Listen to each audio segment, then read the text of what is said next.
오늘의 말씀은 열왕기상 17장 8절에서 16절 말씀입니다.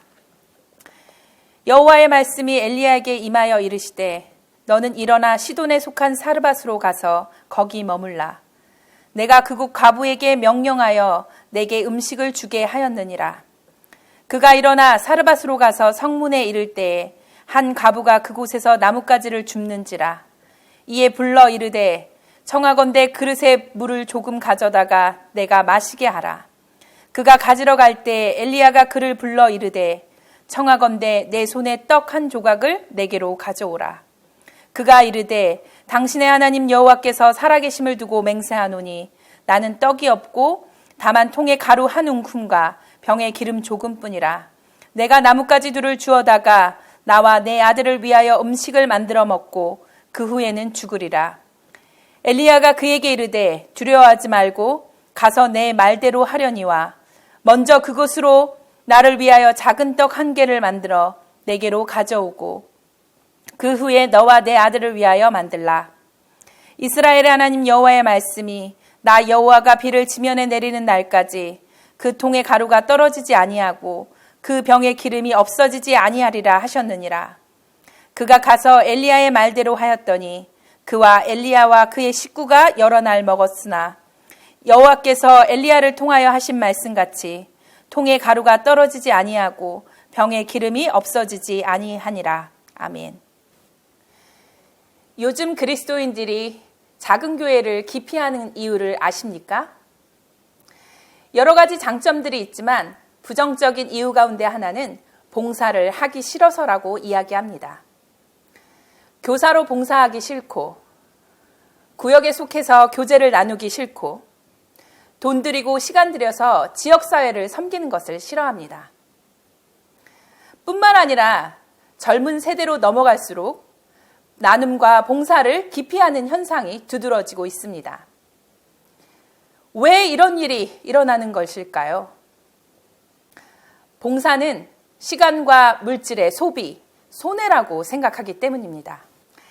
예수 그리스도가 낮은 자의 모습으로 오신 12월, 구세군의 자선 낭비가 온 세상을 뜨겁게 하는 이 계절에 우리가 나누고 섬기고 봉사해야 하는 이유가 무엇인지 말씀을 통해 살펴보고자 합니다.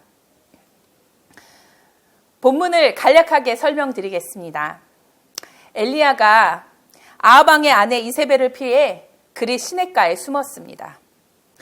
하나님께서 까마귀를 통해 떡과 고기를 공급하시며 엘리야를 돌보셨습니다. 그런데 하나님께서 엘리야에게 사르밧으로 가서 여인을 찾으라고 명령하셨습니다. 엘리야는 그곳에서 가난하고 힘없는 과부에게 먹을 것을 요청합니다. 과부는 가루 한 움큼, 기름 조금밖에 없어서 이 음식을 먹고 죽으려고 했다고 이야기합니다. 그런데 엘리야는 그 마지막 남은 식재료로 자신을 위해서 떡을 만들어 가져오라고 이야기합니다. 과부는 순종했고 그 순종으로 가루도 기름도 마르지 않는 기적을 체험했습니다. 이 말씀이 주시는 의미를 세 가지로 생각해 보고자 합니다. 첫 번째는 가진 것이 없어도 나누라는 것입니다. 나눔과 섬김에 있어 우리들의 오해는 가진 것이 있어야 섬길 수 있다는 것입니다. 사르밧 과부의 처지는 말 그대로 과부입니다. 남편이 없고 오히려 돌봐야 할 자식이 있다는 이야기입니다. 또한 가뭄으로 인해 집에는 물론 주위에도 먹을 것이 없었습니다. 소유라고는 겨우 먹고 죽을 것밖에 없었습니다. 그런데 어디서 갑자기 나타난 한 사람이 그에게 마지막 남은 음식을 요청합니다. 어머니들에게 묻고 싶습니다. 내 자식이 먹고 죽을 음식도 없는데 처음 본 사람이 나에게 음식을 요청한다면 어떻게 하시겠습니까? 아마 모든 어머니들의 대답은 그럴 수 없다일 것입니다. 사르밧 과부는 선택의 기로에 서 있었습니다. 나와 내 자식의 생존이냐, 처음 본 타인을 섬기는 것이냐. 놀랍게도 사르밧 과부는 처음 본 엘리야를 섬기는 것을 선택하였습니다. 아마 저 같았으면 그렇지 못했을 것 같습니다. 그렇다면 사르밧 과부가 순종한 결과는 무엇이었습니까? 14절 말씀입니다. 이스라엘의 하나님 여호와의 말씀이 나 여호와가 비를 지면에 내리는 날까지 그 통의 가루가 떨어지지 아니하고 그 병의 기름이 없어지지 아니하리라 하셨느니라. 사르밧 과부의 순종의 결과는 이 세상에서 경험하지 못한 기적, 가뭄 끝까지 가루도 기름도 떨어지지 않는 기적을 맛보는 것이었습니다. 사르밧 과부를 통해 하나님은 우리에게 이렇게 말씀하고 있습니다. 나누고 섬기는 것은 풍족해야 가능한 것이 아니다. 나눔과 섬김은 하나님의 말씀에 순종하는 것입니다. 그 순종은 하나님에 대한 믿음을 전제로 하고 있습니다. 신실하신 하나님이 언제 우리를 입히시고 먹이지 않으셨습니까? 신실하신 하나님이 부족한 것을 채우시지 않았던 적이 있습니까? 우리가 누리는 모든 것이 하나님께서 허락하지 않으셨다면 우리는 아무리 노력해도 얻을 수 없는 것들입니다. 세상을 지으신 분이 바로 우리의 하나님 아버지이십니다. 세상을 운행하시는 분도 바로 우리의 아버지 하나님이십니다. 우리를 돌보시고 지키신다 약속하신 분도 우리의 하나님 아버지이십니다. 오 신실하신 주라는 찬양이 있습니다. 하나님 한 번도 나를 실망시킨 적 없으시고 언제나 공평과 은혜로 나를 지키셨네. 지나온 모든 세월을 돌아보아도 그 어느 것 하나 주의 손길 안 미친 것 전혀 없네. 오 신실하신 주, 오 신실하신 주. 내 너를 떠나지도 않으리라. 내 너를 버리지도 않으리라. 약속하셨던 주님, 그 약속을 지키사 이후로도 영원토록 나를 지키시리라 확신하네. 여러분 지금 사르밧 과부처럼 먹고 죽을 것도 없는 처지에 놓여 있으십니까? 취업을 못해 허덕이고 있습니까? 사업과 장사가 되지 않아서 매일 손해보며 살고 계십니까? 자녀들 교육시키기에도 돈이 모자라십니까? 통장에 들어왔다가 즉시 빠져나가는 쥐꼬리만한 월급 때문에 목매고 계십니까? 육신이 병들어 늙어 내 몸 처신하기도 힘드십니까? 사르밧 과부처럼 절박한 처지에 놓인 우리에게 하나님은 엘리야를 보내셔서 말씀하고 계십니다. 청하건대 내 손에 떡 한 조각을 내게로 가져오라. 하나님은 우리에게 마지막 남은 떡 한 조각을 요구하고 계십니다. 떡 한 조각밖에 없는 우리에게 그 떡 한 조각조차 없는 누군가를 위해 베풀라고 명령하십니다. 그것은 너무도 어렵고 너무도 뼈아픈 섬김이지만 그러나 그 섬김은 우리를 채우시는 하나님의 기적으로 돌아옴을 믿습니다. 왜냐하면 하나님은 그럴 수 있는 분이기 때문입니다. 우리의 인생을 통해 채우시고 베푸시는 분이기 때문입니다. 그분이 우리의 구원자이시고 우리의 주인이시기 때문입니다. 요즘 거리에 딸랑딸랑 구세군 자선남비 소리가 들립니다. 여러분 구세군 자선남비에 기부해 보셨나요? 기부하는 사람들이 어떤 사람들인지 아십니까? 부자나 큰 기업이라기보다는 힘들고 어렵게 살아가는 사람들이 구세군 자선남비에 익명으로 기부하고 있습니다. 또한 어떤 사람들이 봉사하는지 아십니까? 시간 많고 돈 많은 사람들이 하는 것이 아니라 예수 그리스도의 사랑을 체험한 자들이 거리에서 몇 시간씩 추위를 뚫으며 기쁨으로 봉사하고 있습니다. 그리스도인이란 가난하기 때문에 더 가난한 사람을 돕습니다. 자신이 늙고 병들었기 때문에 더 늙고 병든 사람을 돕습니다. 세상의 기준에 소망 없는 자처럼 보이지만 예수 그리스도를 알지 못해 진짜 소망 없는 자들을 돕습니다. 우리를 돌보시고 지키시는 신실하신 하나님을 믿으시고 사르밧 가부처럼 섬기고 나누라는 하나님의 명령에 순종해서 가루와 기름이 마르지 않도록 채우시는 기적을 체험하는 저와 여러분이 되길 소망합니다. 두 번째는 차별 없이 섬기라는 것입니다. 저는 어렸을 적에 구세군 안성교회에 다녔습니다.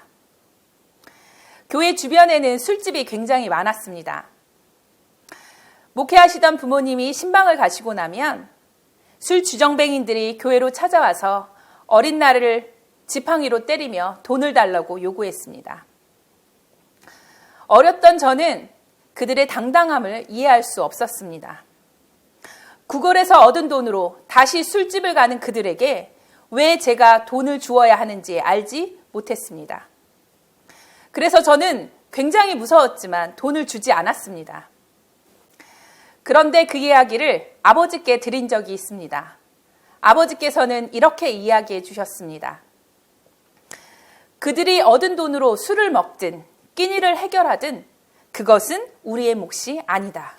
그들이 어떤 사람이든 그들을 섬기는 것이 우리의 할 일이다 라고 말씀하셨습니다. 저는 오늘 본문을 묵상하면서 어릴 적 술 주정뱅이와 같은 엘리야의 뻔뻔함과 당당함을 보게 되었습니다. 10절 말씀입니다. 청하건대 그릇에 물을 조금 가져다가 내가 마시게 하라. 11절에 엘리야는 다시 이렇게 이야기합니다. 내 손에 떡 한 조각을 내게로 가져오라. 그래서 12절에 가부가 가루 한 움큼 기름 조금밖에 없어서 이것으로 음식을 만들어 먹고 아들과 죽으려고 했다고 이야기를 합니다. 그런데 놀랍게도 13절에 엘리야는 또 이렇게 이야기합니다. 먼저 그곳으로 나를 위하여 작은 떡 한 개를 만들어 가지고 내게 오라. 엘리야는 당당했고 뻔뻔했습니다. 우리가 누군가를 섬기다 보면, 우리의 것을 누군가와 나누다 보면 도움받는 주제에 엄청 당당하고 도움받는 것이 자신의 권리인 양, 섬기는 것이 나의 의무인 양 뻔뻔스러운 사람을 만날 때가 있습니다. 그래서 어떤 사람들은 고마워하지 않는 사람들, 도움을 당연하게 여기는 사람들을 돕지 않는 것이 정당하다고 이야기합니다. 과연 옳은 이야기일까요? 그것이 하나님이 기뻐하시는 이야기일까요? 우리는 잠시 생각해 보아야 합니다. 엘리야가 누구였을까? 바로 하나님의 선지자이고 사르밧 가부를 돕기 위해 하나님이 보내신 사람입니다. 무슨 이야기냐면 사르밧 가부가 엘리야를 도운 것처럼 보이지만 하나님은 더 큰 계획 속에 엘리야를 통해 사르밧 가부를 돕고 계셨던 것입니다. 만약 사르밧 가부가 엘리야가 너무 뻔뻔하다고 생각해서 그를 돕지 않았다면 사르밧 가부는 자신을 돌보시는 하나님의 은혜를 경험할 수 없었을 겁니다. 우리의 나눔과 섬김, 차별하는 섬김인가요? 아니면 차별하지 않는 섬김인가요? 대상에 따라, 태도에 따라, 그들의 종교에 따라, 그들의 형편에 따라 나눔과 섬김을 차별하지는 않으셨습니까? 사실 본문 속에서도 하나님은 차별 없이 돌보시는 모습을 친히 보여주고 계십니다. 사르밧이라는 동네는 시돈이라는 나라에 속한 작은 성읍입니다. 이 시돈은 아합의 왕비인 이세벨의 고향입니다. 바알을 숭배하는 중심지였습니다. 엘리야가 누구에게 쫓기고 있었습니까? 바로 이세벨에게 쫓기고 있는 상황이었습니다. 그런데 하나님은 원수 이세벨의 고향인 시돈으로 가라고 말씀하셨습니다. 왜? 바알 숭배지인 이방 땅에도 하나님의 돌보심을 필요로 하는 여인이 있었기 때문입니다. 하나님은 차별 없이 사랑하시고 차별 없이 구원하시고 차별 없이 돌보십니다. 심판날이 오기 전까지는 알곡과 가라지를 함께 자라게 하시는 분이 우리의 하나님이십니다. 따라서 우리의 눈으로 알곡인지 가라지인지 구별하여서 나눔과 섬김의 영역과 대상을 구분할 필요가 없습니다. 왜? 우리는 내는 가라지처럼 보이는 그 영혼을 위해 하나님은 나누고 섬기라고 요청하고 계시기 때문입니다. 우리를 통해 그 가라지를 알곡으로 바꾸길 원하시기 때문입니다. 판단은 우리의 몫이 아니고 우리는 하나님의 명령에 순종하기만 하면 됩니다. 엘리야가 원수의 고향 시돈에서 여인을 구하기 위해 사르밧 가부에게로 가지 않았다면, 사르밧 가부가 엘리야의 태도가 뻔뻔하다고 생각해서 엘리야의 요청을 거절했다면 엘리야도 사르밧 가부도 하나님이 채우시는 기적을 체험하지 못했습니다. 몸은 춥지만 예수 그리스도의 사랑을 나누는 이 계절에 차별 없이 섬기십시오. 차별 없이 마음을 다해 나누십시오. 우리가 섬기는 영혼은 엘리야처럼 하나님이 나를 우리가 섬기는 영혼은 엘리야처럼 하나님께서 나를 위해 보내신 영혼이며 가부처럼 우리를 통해 구원하시기로 작정하신 소중한 영혼입니다. 우리의 판단으로 나눔과 섬기름을 거절했던 그 사람이 우리를 구원하셨으나 쓸쓸히 뒤돌아가시는 예수님이십니다. 마태복음 25장 40절에 이렇게 말씀하십니다. 너희가 여기 내 형제 중에 지극히 작은 자 하나에게 한 것이 곧 내게 한 것이니라. 45절에 이렇게 이야기하십니다. 이 지극히 작은 자 하나에게 하지 아니한 것이 곧 내게 하지 아니한 것이니라. 차별 없는 섬김과 나눔은 사람이 아니라 우리의 구주 되시는 예수 그리스도를 마음을 다해 섬기는 것입니다. 차별 없는 나눔과 섬김은 우리를 위해 놀라운 기적을 준비하신 하나님의 은혜를 맛보는 것입니다. 판단과 정죄를 내려놓고 오직 차별 없이 섬기라는 하나님의 명령에 순종해서 하나님의 놀라운 기적을 체험하는 저와 여러분이 되길 소망합니다. 세 번째는 나를 변화시키기 위해서 봉사하라는 것입니다. 2003년 미국 미시건 대학에서 423쌍의 장수하는 부부들을 연구했습니다. 그들이 왜 오래 살까 5년 동안 관찰 추적한 결과 마침내 작은 공통점 하나를 발견했습니다. 그들 대부분이 정기적으로 어떤 곳을 방문한다는 것이었습니다. 그곳은 바로 몸이 불편한 사람들, 가족이 없는 사람들이었습니다. 그들과 체온을 나누고 그들과 특별한 관계를 맺었습니다. 그들의 이야기를 들어보면 어려운 사람과 함께 있으면 괜히 기분이 좋아진다고 합니다. 남을 돕고 난 뒤 며칠, 몇 주 동안 지속되는 심리적 포만감, 그것을 헬퍼스 하이라고 이야기합니다. 혈압과 나쁜 콜레스테롤은 낮춰주고 엔돌핀은 정상의 3배 이상 증가하게 합니다. 1988년 미국 하버드 의대에서 2가지의 그룹으로 나누어 실험을 했습니다. 한쪽은 돈을 받고 하는 일, 한쪽은 대가 없이 하는 일입니다. 그들이 하는 일은 노인이나 아이를 돕는 일이었습니다.